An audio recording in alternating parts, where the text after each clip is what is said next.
예, 그 다음으로는 제가 이제 서두에 그 5G 그 네트워크망에서 다양한 서비스들이 발현이 되면서 처리해야 할 데이터들도 굉장히 많아지고 결국은 그런 데이터 처리에 있어서 네트워크상에서의 망 중립성 이런 부분들도 이제 고려 사항이 될 수 있다고 말씀을 드렸는데요.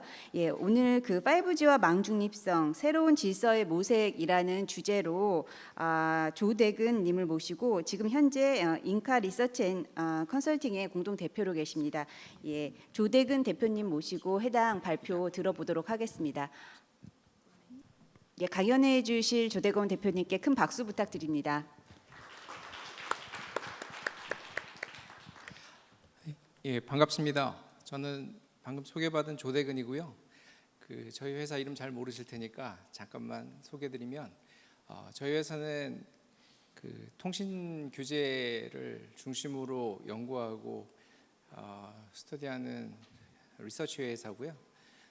2009년에 설립해서 현재 계속 연구 보고서하고 용역을 수행하고 있습니다. 망중립성은 사실 2010년에 미국에서 처음 법으로 제정된 이후에 다행히 저희가 관심을 두고 팔로우업을 해서 오늘 설명드리는 자리에 오게 됐고요.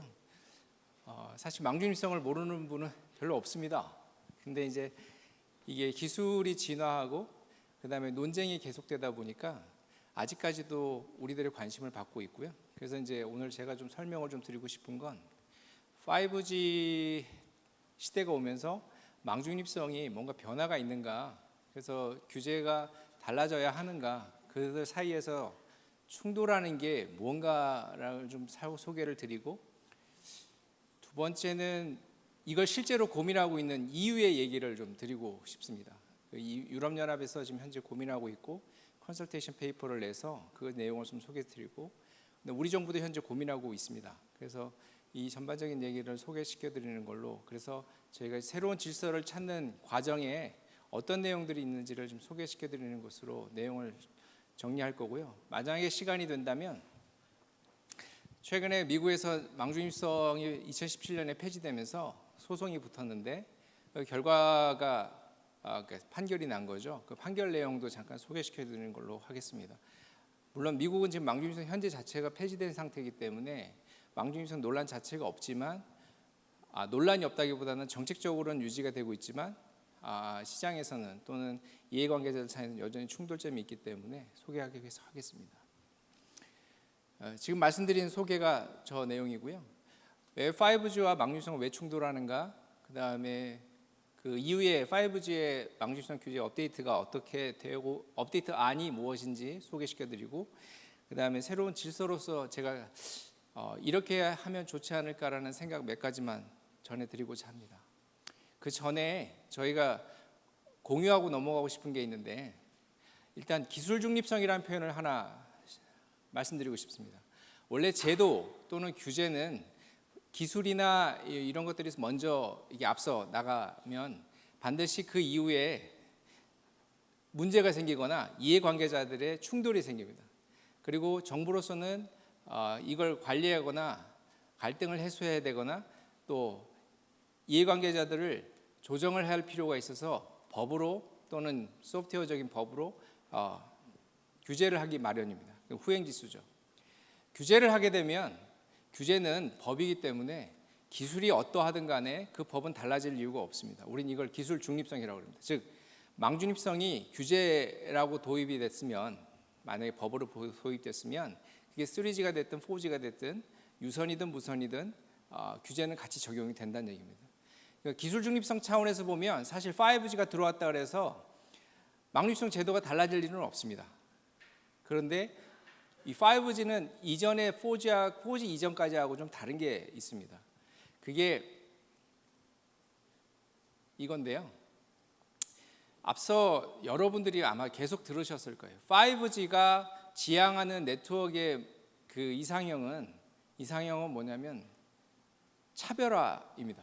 그리고 커스터마이제이션, 이피션시, 그다음에 코스트 리덕션. 망이 지향하는 건 물리적인 망들을 일일이 구축하는 게 아니라 하나로 구축된 망을 소프트웨어적으로 여러 망을 가상화시켜서 5G의 특징이 가상화시킨 망을 용도에 따라, 목적에 따라, 이용자의 니즈에 따라 구축할 수 있다, 그렇게 제공할 수 있다라는 거예요. 그런데 여기 보시면 이퀄러티라는 표현이 있는데 5G가 지향하는 건 디퍼런시에이션이 가치인데 망중립성은 네트워크 제공하는 사업자는 망에 흘러다니는 패킷에 대해서 누가 보내든지 어떤 단말로 보내든지 그 위치가 어떠하든지 그 트래픽은 공평하게 이퀄리하게 처리해야 된다는 게 망중립성의 기본 철학이에요. 그러니까 이퀄러티가 기본 가치입니다. 그러니 5G는 이용자에 따라 니즈에 따라 그다음에 여러 가지 상황에 따라 차별화를 목적으로 하는데 망중립성 규제는 이퀄러티를 지향하는 거죠. 이 둘은 부딪힐 수밖에 없지 않나. 그래서 뭐가 부딪히는지 또 계속 보겠습니다. 그래서 망중립성 네트워크에 대해서 우리가 보통 기대하는 건 버티컬이 여러 산업들이 있어요. 여러 산업들의 그 네트워크가 임베드이 되면서 산업들이 효율화되거나 그 산업이 지향하는 새로운 산업 비즈니스 모델을 만들어낼 수 있다는 게 5G 네트워크의 기대감입니다. 지금 이 그림에서 보듯이 이헬스나 스마트 그리드나 아까 조금 전에 소개해 주신 그 모빌리티 차원에서 커넥티드 카나 이 모든 것들이 지향하는 건 뭐냐면 5G가 밑에 구축되고 그 위에 버티컬 산업들이 효율화되고 새로운 비즈니스 모델을 만들어낼 수 있다는 거예요. 그러면 이 5G는 저 굵은 글씨처럼 차별화되고 다양화하고 효율화를 지향하는 네트워크 기술입니다. 그러니까 앞서 5G 관련한 모든 지향하는 적은 이렇다면 가장 대표적인 기술이 네트워크 슬라이싱으로 알려져 있습니다.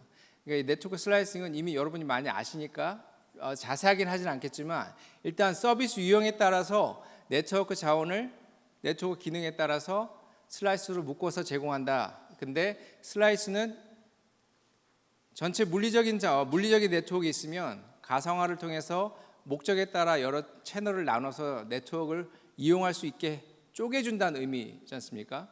그러면 왜 5G와 망중립성은 충돌하는가?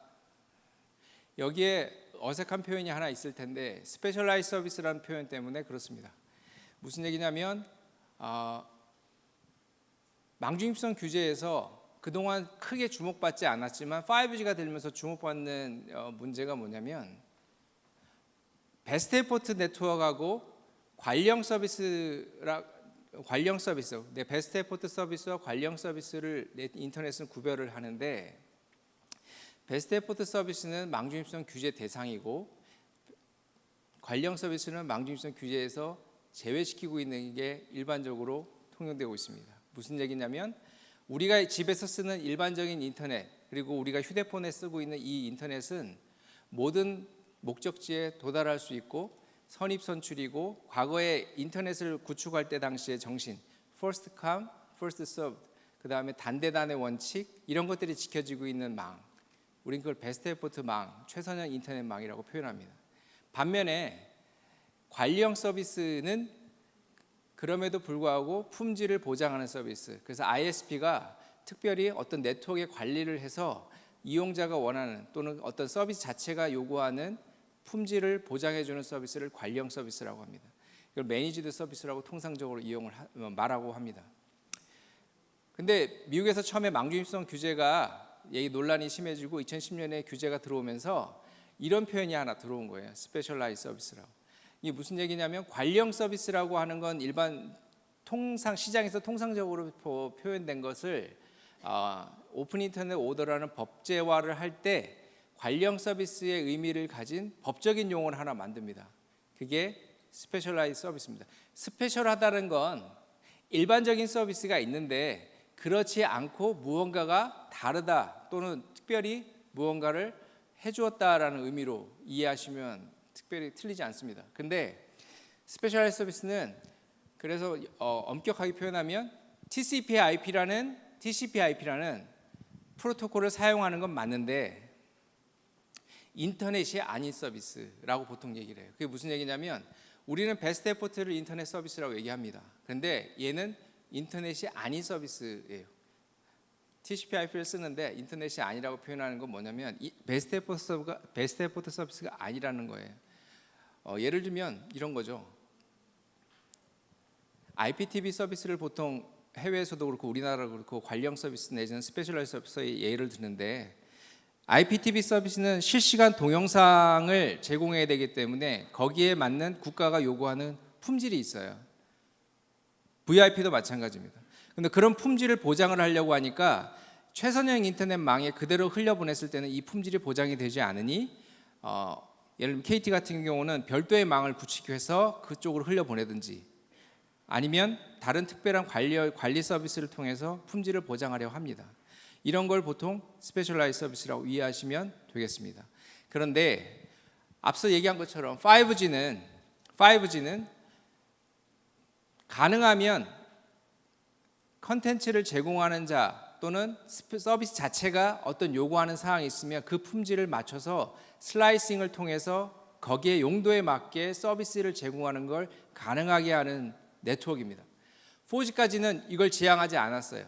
그게 가능했다고 해도 대부분은 그냥 베스트 에포트 서비스로 흘려보내는 게 대부분이었습니다. 근데 5G는 네트워크 자체가 지향하는 바가 슬라이싱을 통해서 이용자가 원하거나 CP가 원하거나 아니면 서비스 자체가 필요로 하면 품질을 보장해주는 서비스가 더 일반화되고 많이 하겠다는 겁니다. 그러니 5G는 스페셜라이즈 서비스가 굉장히 활성화를 기대하는 네트워크입니다.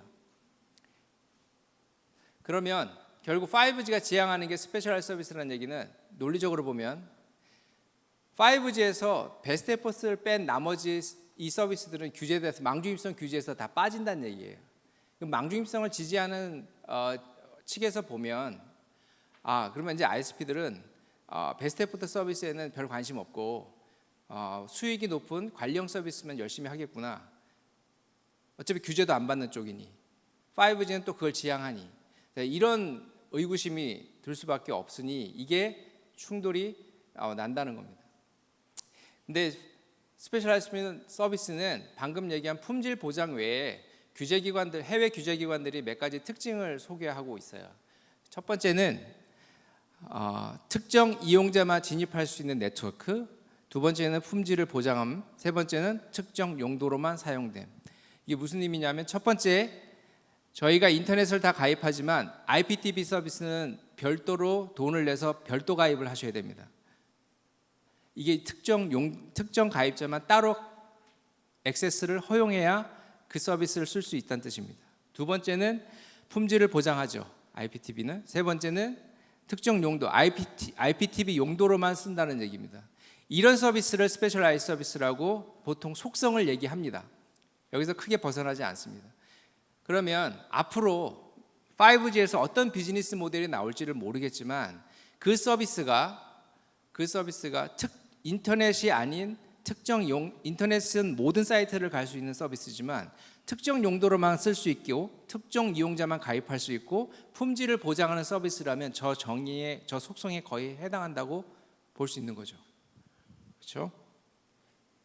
그래서 5G가 스페셜라이즈 서비스를 하는데 굉장히 잘 활용될 가능성이 높습니다. 그러니 망중입성 규제 차원에서 보면 그 대상들이 많이 제외되겠죠. 베스트 에포트 서비스는 여전히 있고요. 이제 관리형 서비스 내지는 스페셜라이즈 서비스가 활성화될 가능성이 높다는 얘기입니다. 그러면 이런 생각을 할 수 있습니다.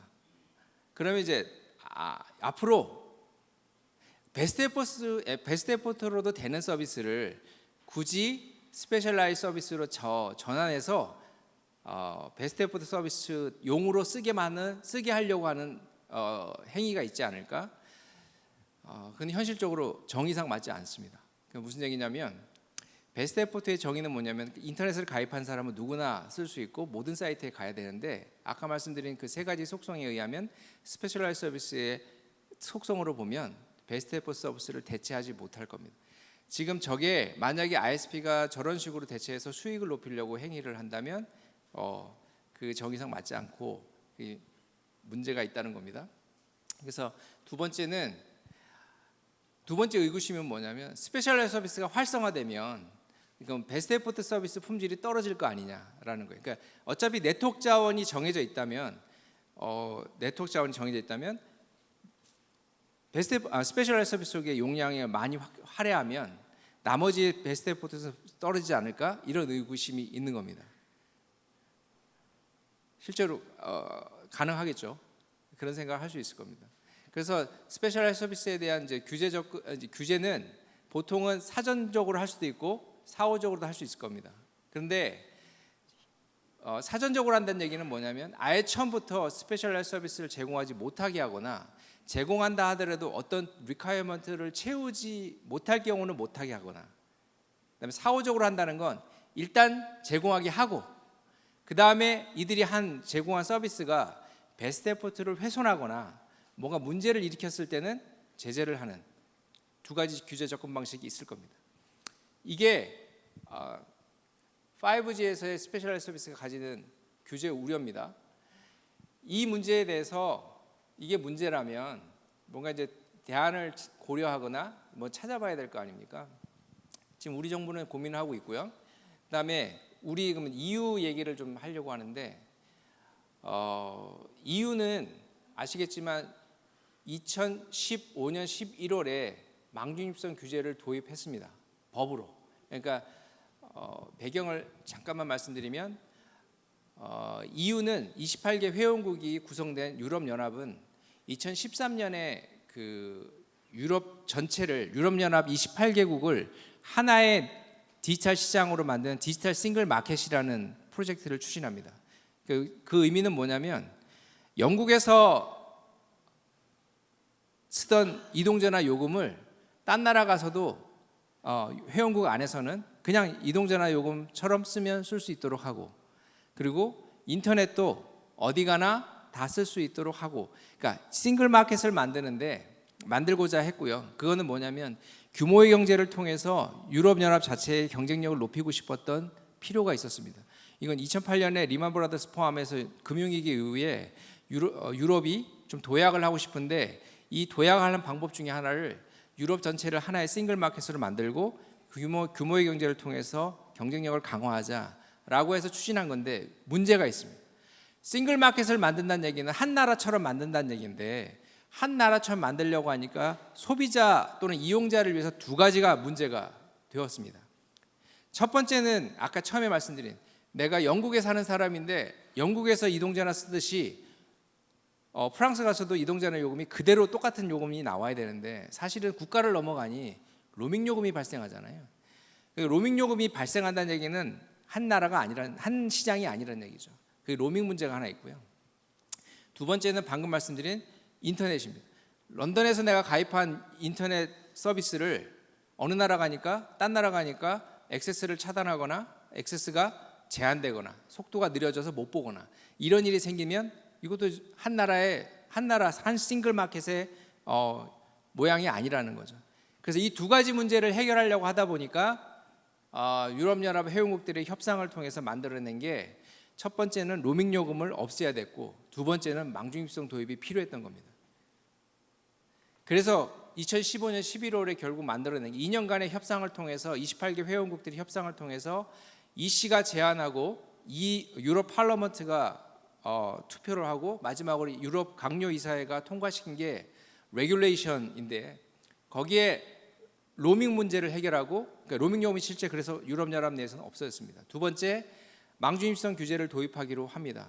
그래서 이용자의 인터넷 액세스권을 보장하는 범위 내에서 인터넷 서비스를 이용할 수 있고 보장을 해야 되고 이것을 훼손하지 않는 범위 내에서 ISP는 다양한 상품을 이용할 수 있다. 이런 식인 거죠.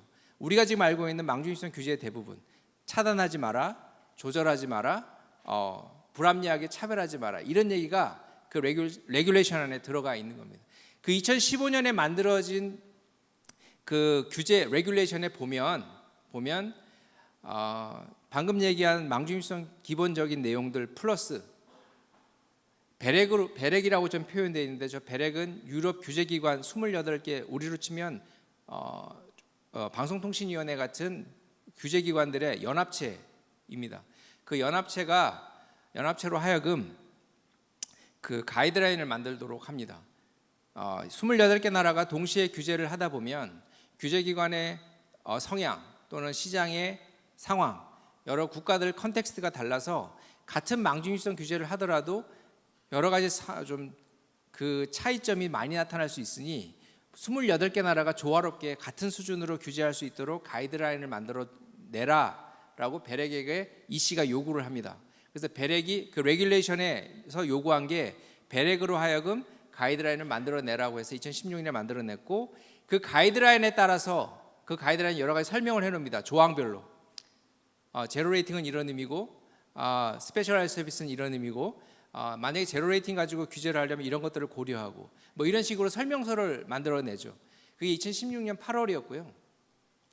근데 5G가 이제 도입되고 상용화되면서 이제 이 가이드라인에 대한 업데이트를 고려하게 됩니다. 그게 이제 이겁니다. 그래서 이 망중일성 규제 업데이트 안에 제가 지금 얘기했던 스페셜라이즈 서비스 및 투명성에 관한 얘기를 좀 소개하려고 하는 이유가, 이제 5G라는 새로운 네트워크, 새로운 기술이 들어오고, 그러면 이 네트워크 때문에 활성화될 관련 서비스에 대해서 베렉이 발표한 가이드라인에서는 어떤 걸 지향하고 있는지를 말씀드리고 싶습니다. 그걸 내용을 말씀드리고 그 내용을 가지고 우리가 지금 생각해 볼 생각점들을 한번 찾아보려고 합니다. 결국 요약하면 이 세 개인데요. 베스트 에포트가 아닌 서비스, 그다음에 특정 컨텐츠 애플리케이션, 특정 서비스에 최적화된 서비스, 특정 품질 수준을 충족하기에 최적화가 객관적으로 필요하다. 이 세 가지인데 이렇게 보면 너무 어려워서 하나씩 볼게요. 그 레귤레이션 제3조 5항 첫 번째 문장에 이런 표현이 있어요. 특정 수준의 품질 요건을 충족하기에 최적화가 필요하면 스페셜라이즈 서비스로 쓸 수 있다. 그 인터넷 서비스가 아닌 이외의 서비스다. 이런 정의가 있어요. 그래서 그러면 품질은 그러면 이게 스페셜라이즈 서비스로 제공돼야 되는 서비스다. 그러한 품질을 요구한다. 그럼 그 품질은 누가 결정하나? 이제 고민의 첫 번째 질문인데, 그 가이드라인 컨설테이션 페이퍼에 이렇게 돼 있어요. 특정 서비스나 애플리케이션을 제공하는 사업자가 그걸 결정할 거다. 결국은 예를 들면 이런 그 페이퍼에서 이런 얘기를 해요. 그냥 5G의 베스트 에포트 서비스도 굉장히 좋은 서비스인데 그거보다 더 하이 데피니션, 하이 레졸루션을 요구하는 서비스라고 한다면, 뭐 4K, 8K 뭐 이런 식으로 굉장히 레졸루션이 높은 서비스를 하다 보면 그게 베스트 에포트로 감당이 안 될 수 있다. 그럴 때는 스페셜라이즈 서비스로 제공할 수 있지 않겠나라는 겁니다. 그러니까 서비스의 특성 자체가 또 스페셜라이즈 서비스 자체를 필요로 할 때, 제공된 서비스가 실시간 서비스일 때 이런 예를 듭니다. 그러니까 이게 베스트 에포트로 제공할 수 있는 거냐, 스페셜라이즈 서비스로 제공할 거냐, 이거는 제 서비스를 만들어내는 자 또는 서비스 자체가 가지고 있는 특성상 결정이 될 거다. 근데 이에 관련해서 그냥 다 된다 이게 아니라 규제기관이 이거에 대해서 이게 스페셜라이즈 서비스로 제공될 거다 하는 그 ISP로 하여금 관련된 정보를 요구할 수 있어요. 그 정보를 검토해 볼 수 있다는 겁니다. 그러면 이 정보를 요구한 규제기관은 그걸 보고 이게 진짜 베스트 에포트가 아닌 스페셜라이즈 서비스로 제공돼야 되는지 여부를 판단하는 거죠. 그러면 규제기관이 봤을 때 그게 납득이 되면 그건 서비스를 제공하는 거고, 아니면 문제 제기를 할 수 있는 겁니다. 두 번째는 스페셜라이즈 서비스를 제공한다는 의미는 네트워크 슬라이싱이 한 슬라이스를 쓴다는 얘기인데, 그러면 여기에 슬라이스를 써버리면 베스트 에포트에 영향이 주는 거 아닌가? 그러면 베스트 에포트를 위해서 항상 그 네트워크를 리저브를 해야 되지 않을까? 이렇게 생각할 수 있잖아요. 근데 이게 5G가 지향하는 지향점하고는 좀 문제가 됩니다. 뭐냐면 이 5G의 네트워크의 지향점이 아까 코스트 리덕션이거든요. 근데 네트워크에서 일정 부분을 무조건 리저브를 해놓는다는 얘기는 망을 효율적으로 이용하지 못한다는 얘기가 될 수 있습니다. 그래서 이제 베렉은 어떤 생각을 갖고 있냐면, 로지컬하게 관련 서비스는 베스트 에포트 서비스와 섞이면 안 됩니다. 패키지 그거를 세퍼레이션이라고 하는데 네트워크 간에 넘어가지 못하게, 그래서 로지컬하게 세퍼레이션을 해야 된다고 하는데 그 로지컬 세퍼레이션의 뜻이 뭐냐? 이거 관련된 전문가들 사이에서도 논란이 있는데 베렉은 이런 생각을 합니다.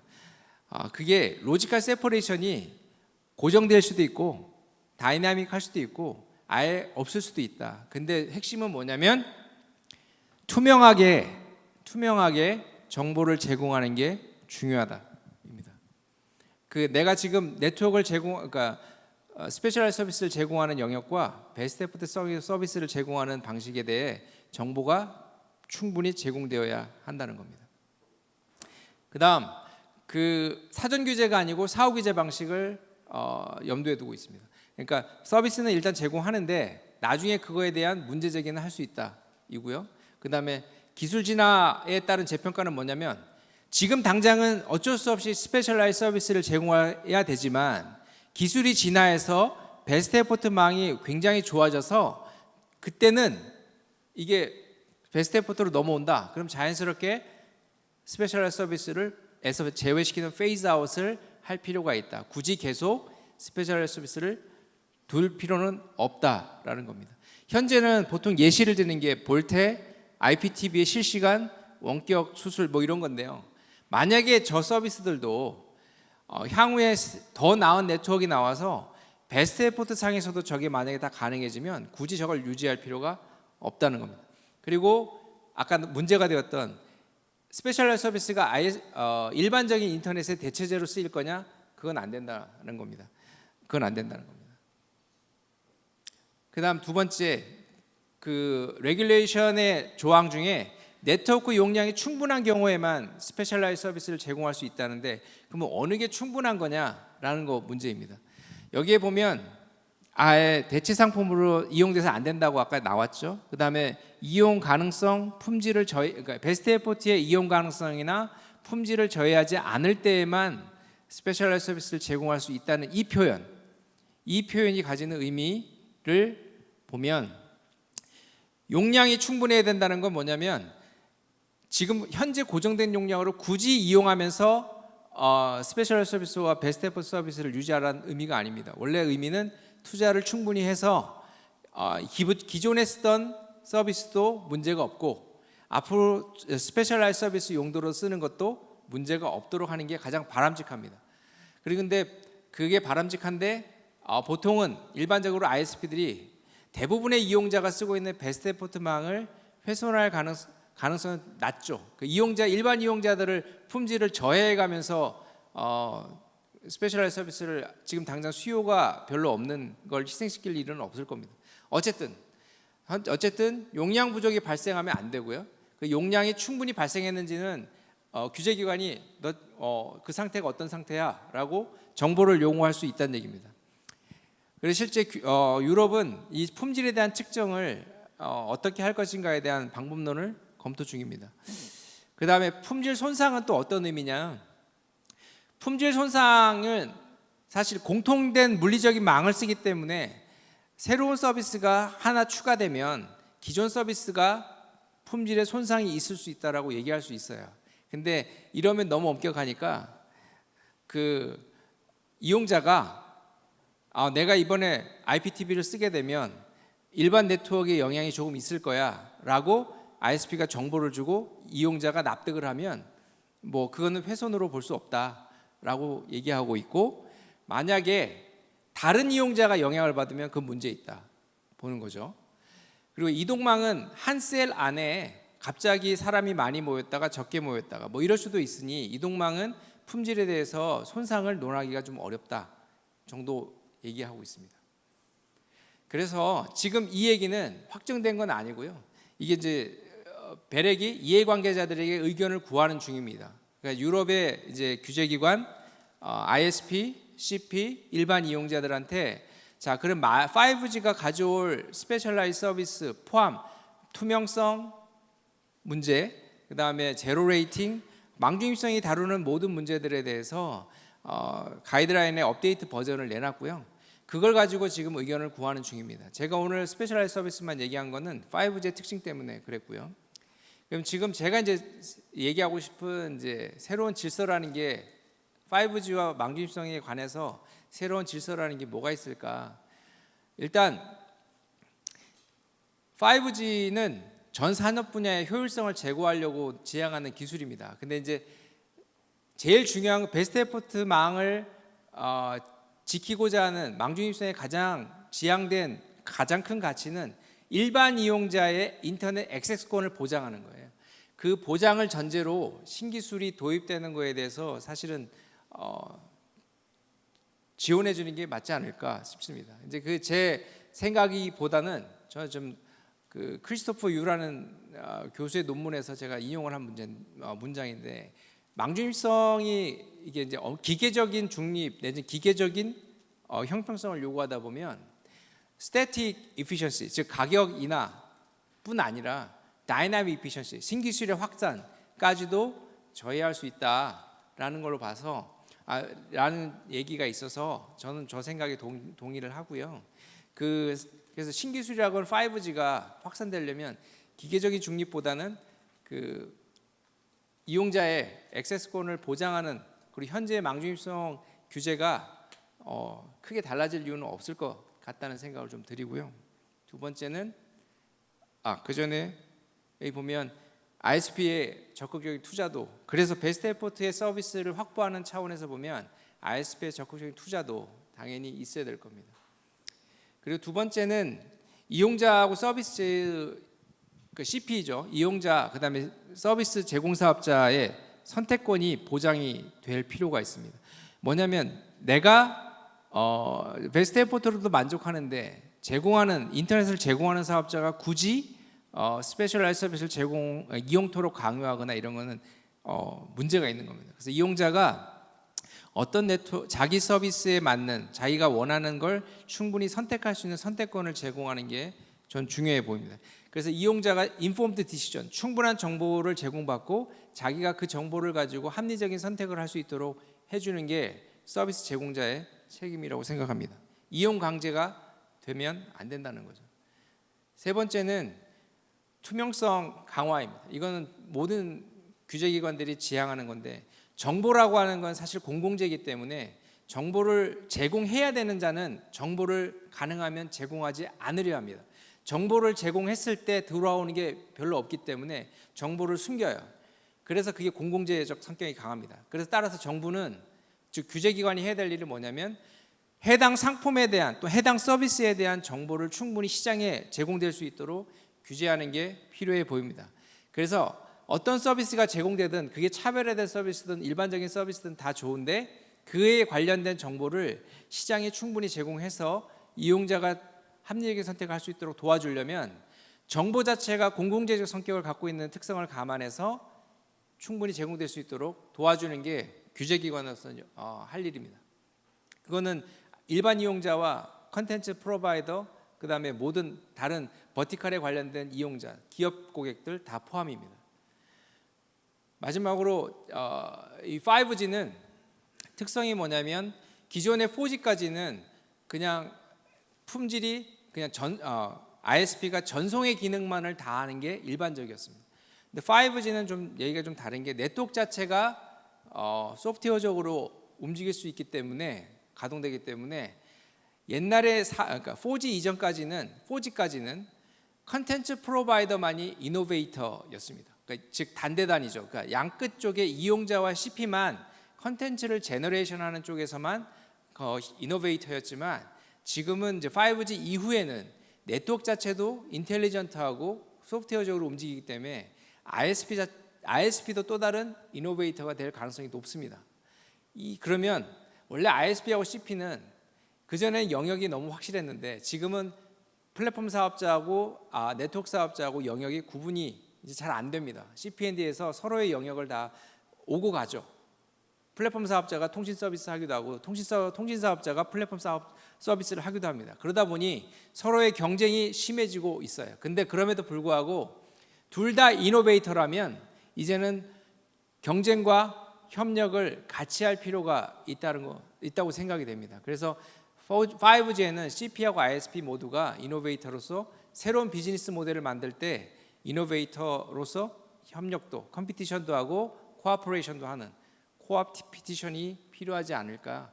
저는 그게 좀, 그래서 인터넷 생태계 내에서 모든 플레이의 혁신성을 이제 장려를 하려면 망중립성 규제가 기계적인 것보다는 그 조화가 필요하지 않을까 생각이 좀 됩니다. 이후의 내용은 제가 참고 삼아 보시라고 그 망중립성 규제 개관 작년에 제가 여기 왔을 때 말씀드렸던 건데 그 반복이 될 겸 뺐고요. 시간이 어떻게 되는지 모르겠는데 일단 질문을 받도록 하겠습니다.